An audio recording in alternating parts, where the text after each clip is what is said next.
Good afternoon, everyone. My name is Michaela King. I'm an honors freshman biochemistry student here at the VU.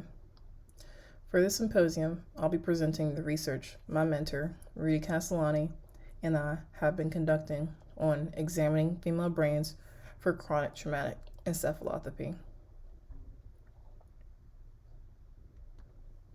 For this research, I have no financial or any other conflicts of interest.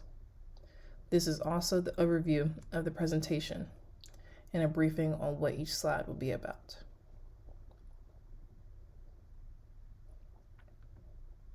To start off, traumatic brain injuries are usually sustained by a hard hit to the head. Every year, approximately 50,000 Americans die from traumatic brain injuries, and others have prolonged difficulties with everyday cognitive functioning skills. Neurodegenerative diseases like Alzheimer's or Parkinson's are progressive and fatal, meaning that once the disease is in effect, there's no way of reversing the progression. Now, back during the early 20th century, a condition in boxers that's suggestive of both traumatic brain injuries and neurodegenerative disease often left them with chronic impairments. After fights and for months and years thereafter, some boxers would act unusually, showing symptoms of loss of motor skills, such as dragging one leg, having slurred speech, or even experiencing body tremors.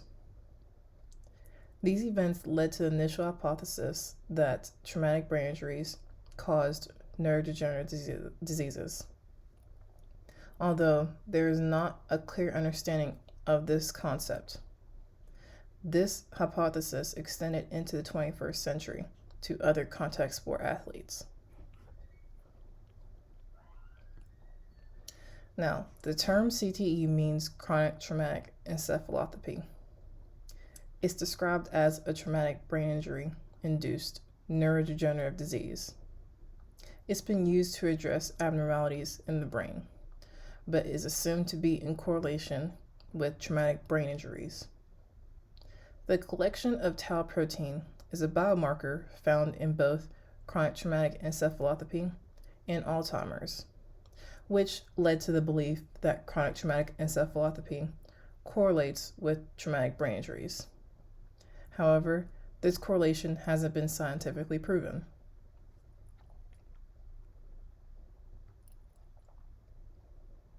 In addition, however, these cases are mostly of male athletes, and there are very few studies that include female athletes or female traumatic brain injury victims. Now, to address this gender disparity, we examined brain abnormalities in females that were athletes or suffered a traumatic brain injury.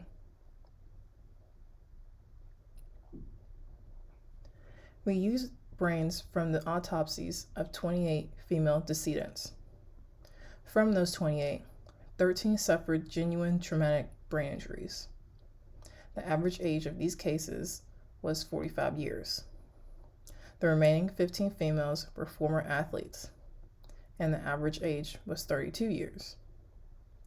The brains were prepared in 10% neutral buffered formalin. They were sectioned from multiple regions of the brain, and the samples were made into paraffin blocks to be used for staining, while also using monoclonal antibody AT8 for immunohistochemistry. The 13 cases that suffered from traumatic brain injuries were caused by various reasons from person to person. Some were due to skiing, moped, or car accidents, and some others were due to domestic violence or having a bad fall. The 15 cases that were athletes and participated in various sports, such as softball, soccer, cheerleading, gymnastics, track, and basketball. From those 28 cases, 13 were patients that suffered from traumatic brain injuries, and the other 15 participated in sports.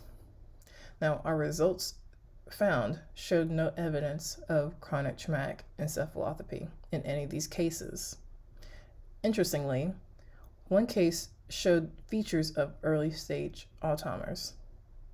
The rest of the cases showed scant phospho-tau in small amounts in the cortical and subcortical areas.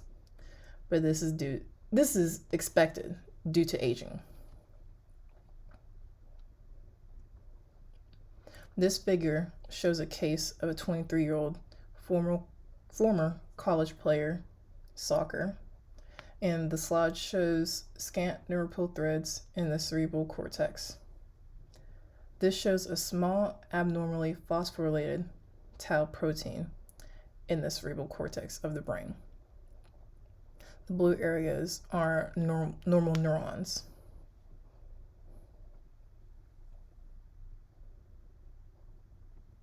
This figure displays the case of a 50-year-old that experienced seizures after being struck by a car. In this picture, a single neurofibrillary tangle is seen in the cerebral cortex of the brain. These neurofibrillary tangles are abnormal filaments found in the neurons.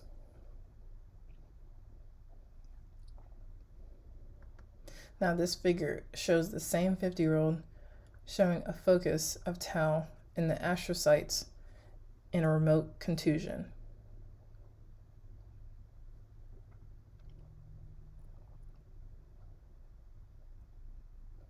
And this last figure shows tau-positive neuritic plaques, which is known to be evidence of early Alzheimer's disease. This is due to buildup of amyloid beta protein in addition to phosphorylated tau. So all the pigmented area would be tau positive. You see very little parts of the neurons in this picture as well. But this is seen as evidence of early Alzheimer's disease. Now to conclude, the one case that had showed signs of early Alzheimer's disease may likely to be due to it being an isolated finding. However, the remainder of these cases didn't show evidence of neurodegenerative disease correlating with traumatic brain injury. And there weren't cases of chronic traumatic encephalopathy. Now, wherever we found tau in these subjects were most likely due to normal aging, because you would find tau in almost any patient that you would find, because that's what would be normal, is like scant neural threads or scant phospho-tau protein found in these slots. Now, some limitations we had were equipment shipping issues, since it took a while to get the equipment that was needed to cut the paraffin blocks in order to cut them into tissue slots. You need the paraffin blocks to cut them into thin slices and have them put onto the tissue slots on the actual glass slide. Now, in the future, we plan to use a wider range of women. We could use more tissue slides of a larger control group. So the control group could be people that participate in non-contact sports, such as like golf, or didn't have a background of sports. But if we used a small set of people, we can initially use a larger control group to balance it out. Now, with this control group, this will help us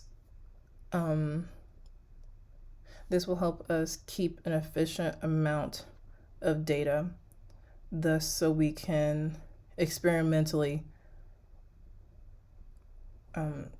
so we can actually compare and contrast all the data that we found.